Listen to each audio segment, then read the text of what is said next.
ការកំណត់ ingredient គ្រឿងផ្សំជាធម្មតាការគ្រប់គ្រងស្តុកគ្រឿងផ្សំក្នុងហាងកាហ្វេនិងភោជនីយដ្ឋានគឺមិនមានភាពខុសគ្នាប៉ុន្មានទេសម្រាប់ហាងកាហ្វេការគ្រប់គ្រងស្តុកគ្រឿងផ្សំអាចមានជាប្រភេទគ្រាប់កាហ្វេស្ករ matcha កែវកាហ្វេហើយចំណែកភោជនីយដ្ឋានអាចមានការគ្រប់គ្រងនិងកំណត់ស្តុកជាចំនួនសាច់គិតជាគីឡូបន្លែគិតជាគីឡូអីចឹងទៅវីដេអូនេះជាការបង្ហាញបងប្អូនក្នុងការចូលទៅកំណត់ស្តុកគ្រឿងផ្សំឬក៏ ingredient នៅក្នុងកម្មវិធី MyLekha ដើម្បីកំណត់ឯកតាគ្រឿងផ្សំនេះបានដំបូងត្រូវដឹងថាក្នុងមុខទំនិញមួយនេះយើងត្រូវមានគ្រឿងផ្សំអ្វីខ្លះដាក់បញ្ចូលហើយយើងត្រូវកំណត់គ្រឿងផ្សំនោះជាខ្នាតអ្វី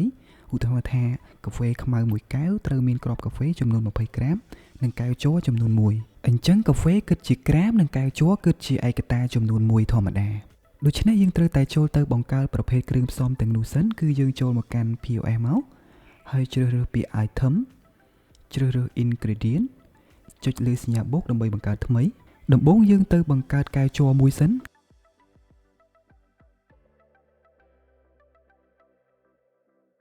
កន្លែងខុសនេះគឺយើងត្រូវតែកំណត់ថ្លៃដើមដែលយើងបានចំណាយទៅលើកែវជ័រមួយនេះឧទាហរណ៍ថាយើងទិញចូលកែវមួយនេះគឺតម្លៃ10សេន 0.10 តម្លៃលក់នេះគឺមិនចាំបាច់បំពេញទេបំពេញតែចំនួនថ្លៃដើមប៉ុណ្ណោះព្រោះថ្លៃលក់នេះគឺយើងបានកំណត់រួចហើយនៅតាមមុខទំនិញនីមួយៗដែលយើងត្រូវដាក់គ្រឿងផ្សំទាំងនេះបញ្ចូលយើង select កន្លែង category unit brand និងធម្មតាមកបើកន្លែង track stock នេះ select store បិទ show in POS and cloud ហើយ create យើងបានកែវជ័រមួយហើយឥឡូវយើងចូលទៅបង្កើតគ្រាប់កាហ្វេម្ដង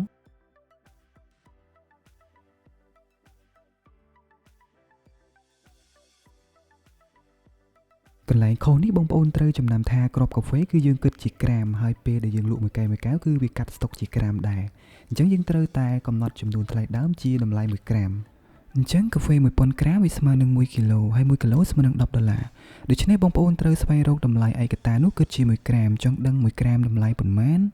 បងប្អូនយក$10ចែកនឹង1000មកពីនោះគឺយើងអាចដឹងថា1ក្រាមគឺមានតម្លៃប៉ុន្មានកន្លែងនេះគឺយើងកំណត់បែបហ្នឹងបងប្អូនប្រភេទគ្រឿងផ្សំផ្សេងៗដែលគិតជាគីឡូគឺយើងធ្វើបែបហ្នឹងដូចគ្នាមក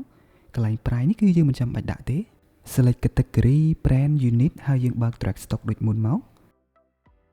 កន្លែងនេះគឺយើងបិទទាំងអស់ហើយ create បន្ទាប់ពីបានបង្កើត ingredient កែវជ័រនិងគ្រាប់កាហ្វេហើយគឺយើងត្រូវចូលទៅមើល stock សាកមើលសិននេះ stock របស់យើងគឺគ្មានទេដោយសារតែយើងមិនទាន់បាន add stock បញ្ចូលអញ្ចឹងគឺយើងត្រូវតែចូលទៅ add stock សិនគឺយើងធ្វើ process ដើម្បីធ្វើ process បានគឺយើងត្រូវចូលទៅក្នុងកម្មវិធី MyLekha dashboard ជ្រើសរើសយកពាក្យ inventory purchase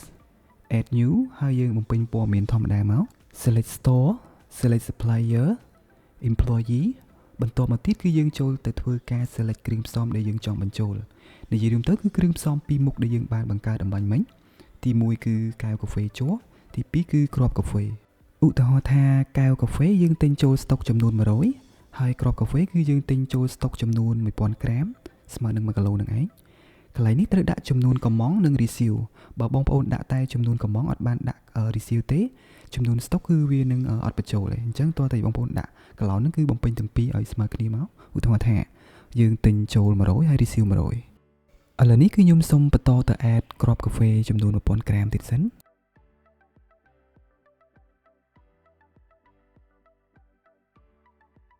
បន្តមកទៀតគឺយើងចូលទៅ add កន្លែង payment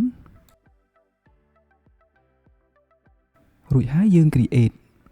ជំហានបន្ទាប់បងប្អូនត្រូវតែត្រឡប់ចូលទៅក្នុងកម្មវិធី POS វិញដើម្បីពិនិត្យមើល stock អូខេកន្លែងហ្នឹងបងប្អូនត្រូវចុច quick exit មួយសិនមកបន្តមកទៀតត្រឡប់ចូលទៅ check stock នៅក្នុង ingredient ឥឡូវនេះ stock របស់យើងគឺធ្វើការបញ្ចូលរួចហើយគឺកាហ្វេ1000ក្រាមនិងកែវកាហ្វេចំនួន100កែវជំហានបន្ទាប់នេះគឺយើងត្រូវចូលទៅធ្វើការកំណត់ item ណាមួយដែលយើងចង់ឲ្យកាត់ stock កែវហើយនិងគ្រាប់កាហ្វេចូលទៅកាន់ standard select item ដែលយើងចង់កំណត់មកបើកមុខងារ has ingredient ជ្រើសរើសគ្រឿងផ្សំអញ្ចឹង item ដែលខ្ញុំកំពុងកំណត់នេះគឺ hot black coffee គ្រឿងផ្សំដែលត្រូវកាត់ចេញពី stock មានកែវកាហ្វេហើយនិងគ្រាប់កាហ្វេប៉ុណ្ណោះកន្លែងនេះបើសិនជា item ដែលបងប្អូនកំណត់ត្រូវការបញ្ចូលគ្រឿងផ្សំបន្ថែមផ្សេងៗទៀតយើងក៏អាច select បន្ថែមតាមនឹងបានដូចគ្នា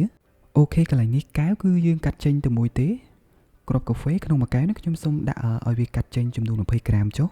បញ្ជាក់បងប្អូនកន្លែងនេះបន្តិចបងប្អូនសូមត្រឡប់ទៅមើលកន្លែងខុសនេះបន្តិចកន្លែងនេះគឺនៅពេលដែលបងប្អូនកំណត់គ្រឿងផ្សំបញ្ចូលក្នុង item នេះ ថ្លៃដើមវានឹង generate auto បានន័យថា system ធ្វើការកំណត់ថ្លៃដើមដោយស្វ័យប្រវត្តិយោងតាមតម្លៃគ្រឿងផ្សំដែលយើងបានកំណត់នៅពេលដែលយើងបង្កើត ingredient ដំបូងតែបើសិនជាបងប្អូនចង់បញ្ញួរឬក៏កែបន្ថែមបន្ថយវាក៏បានដូចគ្នាដែរបន្ទាប់ពីធ្វើការកំណត់គ្រឿងផ្សំរួចហើយគឺយើងអាចធ្វើការ update រួចហើយបងប្អូនចូលទៅផ្ទៀងផ្ទាត់មើលចំនួន stock ម្ដងទៀត item បំបញ្ញមិញគឺយើងបានកំណត់ឲ្យកាត់ stock កែវកាហ្វេចំនួន1ហើយនិងគ្រាប់កាហ្វេចំនួន20ក្រាមនេះជា stock មុនពេលលក់គឺកែវនៅចំនួន100ហើយនិងកាហ្វេគឺនៅចំនួន1000ក្រាមតោះចូលទៅលក់ item បំបញ្ញមិញមកគឺ hot black cafe យើងលក់មួយកែវទៅចង់ដឹងថាវាកាត់ stock ត្រឹមត្រូវតាមអ្វីដែលយើងបានកំណត់ឬអត់លក់រួចហើយគឺយើងត្រឡប់ចូលទៅមើលក្នុង stock យើងវិញនេះបងប្អូនគឺវាកាត់កាហ្វេ20ក្រាមនិងកែវចំនួន1គឺត្រឹមត្រូវហើយសម្រាប់ item ឬទំនិញផ្សេងៗបងប្អូនអាចចូលទៅបង្កើត ingredient ឬគ្រឿងផ្សំជាក់ស្ដែងតាមតម្រូវការបងប្អូនបានហើយបងប្អូនអាចធ្វើតាមវីដេអូដែលពួកយើងបានបង្ហាញនេះគឺយើងអាចប្រើប្រាស់មុខងារ ingredient នេះបានហើយសម្រាប់វីដេអូមួយនេះគឺមានតែប៉ុណ្្នឹងទេសម្រាប់ចម្ងល់ឬក៏បងប្អូនចង់ដឹងព័ត៌មានបន្ថែមបងប្អូនអាចតាក់ទងមកពួកយើងតាម Telegram ខាងក្រោមនេះ